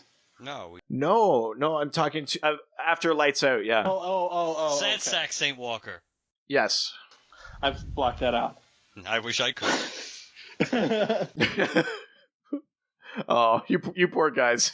You're such troopers through some of these. I love Saint Walker, and unlike Robert Venditti, I would actually treat him well, considering I love him. Always my favorite supporting character in the mythos, who I will treat like crap for 5 years. So yeah. Mary fuck kills Saint Walker, Parallax, or Sodom Yat. Mary Saint Walker. For the sainthood. Fuck Sodom Yat. For the sodomy. Sure. Sodom, yeah. Where my sodomy at? Yeah. Spelled the same way. Where the sod, and then, where the sod, and where then the kill sod, Parallax. Yeah, you got to. Yeah, that's a tough one, Chad. I don't know if I can really kill Parallax. Not the 0 hour. I don't think I want to do the other two things to Parallax. Sodom Yat, going back to the kilowatt kind of thing. Sodom Yat with his powers, it could kill you too with fucking him. So that's true, right? So that's the litmus test for how you determine this. Will this person kill you? Then you got to kill them first. Will they kill you by fucking you? Then you got to kill them. No, I like Parallax more than Sodom Yat, so that's why I probably would. What a way to go, though, right? I think we got one more question from Hannah Montana. Is it actually? Yeah, it says Hannah Montana. Does it really? Yeah. No, it doesn't. Sorry, Read it. Hannah M. All right. I just figured it's probably they're Americans. So You're right. probably- It's probably Montana. Yeah. Let's do it. Larfleeze has an army of orange constructs, including Glomulus, and all of them are previous Orange Lanterns that he has killed. I'm wondering if this really counts as a special Orange Lantern power, since any ring can just make a construct of anything. What's different about these orange ones? Way to go, Hannah Montana. Deep dives. It's a good question. So the implication is that the Orange Lanterns have this ability to make constructs of like their felled foes. But you can just make a construct of anything if you were like a Green Lantern with enough willpower. So what do you guys see as like the difference between just being able to make a construct of something and then this supposed Orange Lantern ability to basically have like the souls of fallen Orange Lanterns? I think Larfleeze's power with those constructs is that it's not just that they physically resemble what he killed, it's that they have the personality and the characteristics and all the abilities of whatever he killed. But that's not him doing it then, right? It's like actually it's like somehow in the ring when he lets them out, they're still actually in there. I think it's supposed to be related to the orange power, how he can create avatars of who he, but it's how I think it is supposed to be, I think, unique to the orange power set that. So like Glomulus, whenever Glommy appeared, he always had all the personality. You know, he was almost like a living, breathing character, even though he was just an energy construct. But he behaved just like a living. So and it's not like Larfleeze was concentrating full time all the time to make him do these things. They basically had like life of their own as an avatar of the orange light. So I think that's the difference. Has it ever been explicitly explained? Is it something like that they're so consumed with greed that they refuse to leave the orange light even in death or something like that? Like it hasn't been explained. Actually, Agent Orange is one of my favorite storylines from the Jeff Johns run. I think also Larfleeze has gotten the short shrift post Blackest Night, because in Agent Orange, when Larfleeze shows up, like he appears as a construct message to the Guardians, it's like a moment where the Guardians are like, oh shit, somebody wandered into the Vega system and now Larfleeze is like got his eyes on us. Holy shit. Right. Like he is the entire power of a core in one. And in the Agent Orange story, he tells the Guardians flat out they have to make a deal with him. And he's like, I've been here for eons hoarding this power while you've been giving it away to your core. So he's got the power of an entire core in one person. And I specifically remember during the Agent Orange storyline, when someone is absorbed, you have the power ring narrative bubbles of consumption complete, identity stolen, replicating. Right. So it's not their actual soul. It's a copy, but it has their personality. Their personality, their identity, their memories, so on and so forth. It's the idea of the orange light of greed wanting the entirety of that person, not just their resemblance, but the entirety of who they are, as much as it can. Actually, the orange light is probably the closest to the Black Lantern when you consider the power. Yeah. Yep. I think there's probably a fair argument to be made in there. I feel like Larfleeze turned silly very quickly. Like he was a huge threat when first introduced, and then very quickly became like a write-off character. I'm not sure why that happened, and I'm not sure to what end, but like you said, he was like an actual threat to the Guardians when he first showed up, and then I feel like Larfleeze became just this sort of sniveling. Even in Blackest Night, you just see him go like, mine, and they have to push his nose into his lantern to charge him up, or into his battery to charge him up and stuff like that. Like, it just feels silly as opposed to scary. Yeah, whereas the first time you see him in Agent Orange, the first thing he does is kill a controller. Yeah, that's right, yeah. Which is essentially a guardian of the universe, for those of you who don't know. Yeah, one of them, a Malthusian descendant, yes. Yes. So there you go, Hannah. The short answer there is that the Orange Lanterns actually, like, it's not just a physical replication. They're actually copying personality, thoughts, memories, attitudes, things like that. So those constructs actually have some life to them in a way that other Lantern constructs don't. Yeah, I think the way it's been portrayed, at least during Agent Orange, was Larfleeze sends them out. He's the one giving them power, but they act of mostly their own accord. They have their directive, attack this, but they go about it their own unique ways. Right. Because there's a moment where Larfleeze is overcome by Hal, and all of a sudden all the Orange Lantern constructs leave the Guardians and the Corps who are fighting outside to come to Larfleeze's aid. So there's some amount of control there, but they do have their own almost independent agency, kind of. It's almost like when he's not thinking about it, they get to be their own thing. Yeah. Yeah. And plus, during the Larfleeze series, those avatars of his essentially regained life at one point during that arc that they were kind of. I think Larfleeze was captured somehow in the power, and more or less the avatars were brought back to life. Right. Back in physical form as they were. So there's definitely a different connection to the light with the the way he absorbs and destroys his victims. So it isn't necessarily that they really. It might. So it could be debatable whether their soul, or whether he actually has them, but like literally he's taken body and soul from them. He certainly seems to have taken a significant piece of everything they were. So I think that might be up in the air whether the soul part is. It may very well be that he's taken at least some of their soul, if not all of it, considering how they were able to come back in physical form like that. But it's been a while since I read that. I was one of like the 12 people that read that book. I remember much about it, but I have it. So, and one day we'll cover it in our show, but not anytime soon.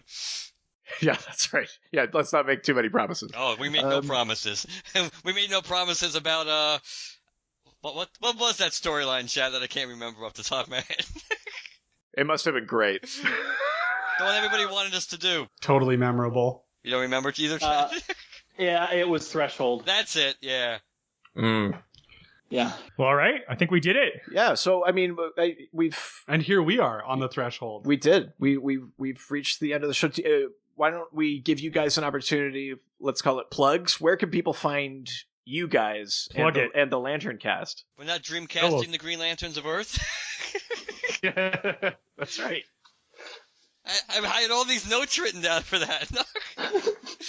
All right, that can be another. Let's save that one. Go ahead, Chad. All right. Well, he said, where can you find you guys and then the LanternCast? So That's right. I'm going to take that as an opening and say I've got two things. One of them is on hiatus, but it's coming back. I have the Ragman blog, which I do, which is actually how I That's right. How I discovered the show in the first place is through my Ragman fandom, actually. You're welcome. And I look at my Ragman blog, which is thesuitofsouls.blogspot.com, as a sort of online archive of the appearances of Ragman. I need to catch up, and it's really blogging is much more time consuming than anybody actually thinks, especially when you have to copy and paste and scan comic pages. Oh yeah, I don't know what you mean. I never fall behind. Just going to the website right now. So yeah, thesuitofsouls.blogspot.com, and I have another podcast I do, which is coming back shortly. I've been actually making plans and talking to people and scheduling things and rereading issues and stuff. I did start a show, got about 5 episodes in, and then it went on hiatus. It's actually a podcast dedicated to a certain series, and then the name of the show is the Action Comics Weekly podcast. Nice. Right. Very cool. So the Action Comics Weekly podcast is a show about the series Action Comics Weekly that appeared in the late 80s, mid to late 80s. And basically what I do is I go issue by issue, issue per episode, and bring on different co-hosts to talk about the various features in each segment. So there's a Black Hawk, there is Wild Dog, there will be Phantom Stranger and Nightwing, and there's a Dead Man segment and all kinds of stuff. So there's even a Green Lantern one, which is where Mark helps me out. So that's awesome. We do that, and then of course the LanternCast, and Mark has all of that information because he always does our closings. God. All right, Mark. Where's the LanternCast? And where can they find you? Yeah, pretty much from a podcasting perspective, at the moment, it is It is the LanternCast. Jim Ford, who was one of the 2 original founders of the LanternCast, he and I do my Green Lantern spinoff. Chad has his Green Arrow spinoff, which he didn't mention. Green Lantern, Green Arrow spinoff. I have the horribly named, though it does seem appropriate, Pre-Birth, which is when Jim and I do the Hal Jordan as the Spectre. That is the Hal. You must have so many accidental listeners. Yeah. You're like, I found this great prenatal podcast. Now you will relax and listen to Hal Jordan. In brightest day, in blackest night. Breathe. Push. All will be well. So I have the Pre-Birth Hal Jordan as the Spectre. Jim and I also did do the Greatest Toy podcast spinoff. Well, not a spinoff, or it was a different show, but once in a while we still do an episode and release it under the LanternCast brand. But to contact us, yes, the website LanternCast.com. I know, surprise. Email LanternCast@gmail.com. Our voicemail is 708-LANTERN if anyone wants to leave us a voicemail. And you can listen to us on iTunes and Stitcher.